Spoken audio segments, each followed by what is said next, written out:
Picture a quiet Canadian suburb, where a sister's desperate search for her missing sibling uncovers a truth so dark it shakes the nation. 7 years ago, 19-year-old Sarah vanished from a small town outside Toronto. Her older sister, Emily, refused to let her fade into memory. Day after day, Emily chased every lead, knocking on doors, questioning neighbors, plastering missing posters across coffee shops and community boards. Her heart ached, but her love for Sarah burned brighter than her despair. Years passed with no answers until a chilling tip changed everything.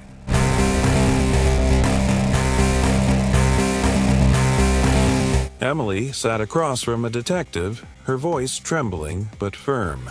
"My stepfather, John," she said. "He's hiding something. My younger siblings told me Sarah's buried in his backyard." The detective leaned forward, skeptical. "How can you be sure?" Emily's eyes filled with tears, because they saw it. "They said he killed her and hid her there." The room fell silent. The police knew they had to act. On a cold February morning in 1994, officers arrived at John's modest home with a warrant and a team of workers. John, a gruff man with a guarded demeanor, stood at the edge of his backyard, arms crossed, insisting they were wasting their time. "You're digging in the wrong place," he snapped as shovels broke the frozen earth. The police pressed on, guided by Emily's tip. Hours passed and John's protests grew frantic. Finally, he cracked. "Not there," he muttered, pointing to a spot near the bathroom foundation. "Check there if you don't believe me." The workers shifted their focus, and as the dirt gave way, they uncovered a skeleton. Brittle, weathered, unmistakably human. Emily's worst fears were confirmed. But the horror didn't end there. Among the bones, they found an extra femur, a bone that didn't belong. The police exchanged uneasy glances. Something was wrong, very wrong. The discovery prompted a deeper investigation. With a court order, they returned to the backyard John had so fiercely protected. What they found sent shockwaves through the community. 10 more skeletons, all young women, buried like secrets in the soil. The quiet house in this sleepy town was no longer just a home. It was a graveyard, soon dubbed the House of Horrors across Canada and the U.S. The investigation unraveled a chilling history. John, a seemingly ordinary man, had lived a double life. Born to a struggling family in rural Ontario, he grew up in poverty, working odd jobs to survive. By his teens, he was troubled, plagued by a violent temper and a string of disturbing incidents. At 17, a car accident left him in a coma for a week, with a fractured arm and leg. Some say it changed him, twisting something inside. By his 20s, he was married to his first wife, Karen, Sarah's mother. But their marriage was marred by abuse, and Karen left him, taking Sarah and Emily with her. John remarried, and his second wife, Rose, seemed complicit in his darkness.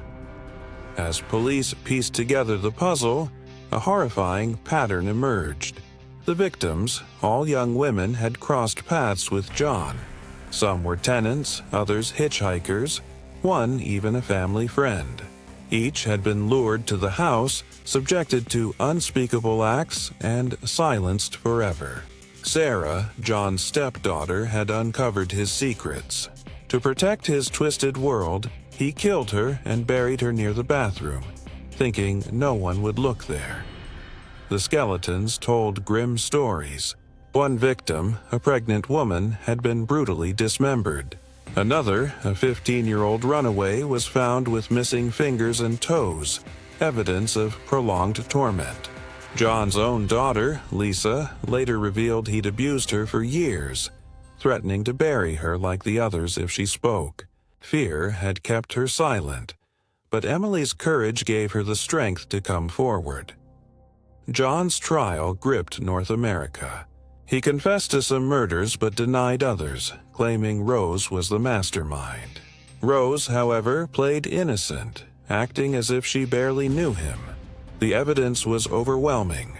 99 illicit videos found in the house, testimonies from survivors, and the undeniable graves. John was convicted on multiple counts of murder, but on New Year's Day, 1995, he took his own life in his cell at a maximum security prison in Kingston, Ontario. Guards had checked on him every 15 minutes, but that morning, he was silent. When they forced open his cell, they found him gone, leaving behind a legacy of horror. Rose faced justice alone. Records showed she was complicit in at least one murder, committed while John was briefly incarcerated years earlier. She was sentenced to life, locked away in a prison where she remains today, a ghost of the terror she helped create. This story isn't just about a monster or a house of horrors. It's about Emily's unbreakable love for her sister, a love that tore through years of lies to expose the truth. It's about the strength of survivors like Lisa, who found their voice despite unimaginable fear. And it's a reminder to you, listening now, to hold your loved ones close, to speak up when something feels wrong, and to never let silence bury the truth. Sarah's memory, and the memory of those lost, lives on in the fight for justice. A fight that proves even in the darkest moments, hope can dig its way out. Stay vigilant, stay compassionate, and never stop seeking the light.